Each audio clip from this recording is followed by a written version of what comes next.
helmet cap cap నీకు కాసేద్దా తలకి కింద పడ్డానుకో ఆ క్యాప్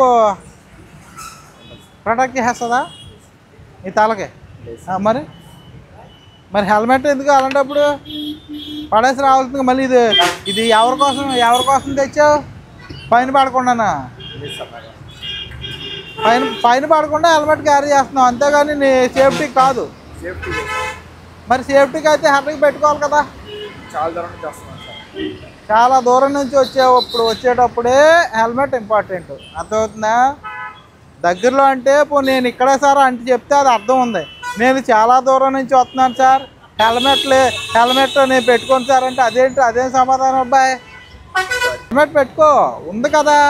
ఇప్పుడు లేకపోతే నీకు అన్న ఫైన్ వేసి పంపించేవాడిని ఆయన ఇప్పుడు ఫైన్ వేస్తా నీకు హెల్మెట్ ఉండి కూడా పెట్టుకోలేదు దానికోసం నీకు ఫైన్ వేయించాలి ఇప్పుడు ఎక్కడి నుంచి వస్తున్నారు హెల్మెట్ పెట్టుకోకుండా వెళ్తున్నారేంటి హెల్మెట్ అక్కడ పెట్టుకోవడానికి కాదు కదా ఫైన్ వేపిస్తాను ఫైన్ కట్టుకుంటే అప్పుడు నీకు గుర్తు వస్తుంది బండి ఎక్కగానే హెల్మెట్ పెట్టుకోవడం పంపించు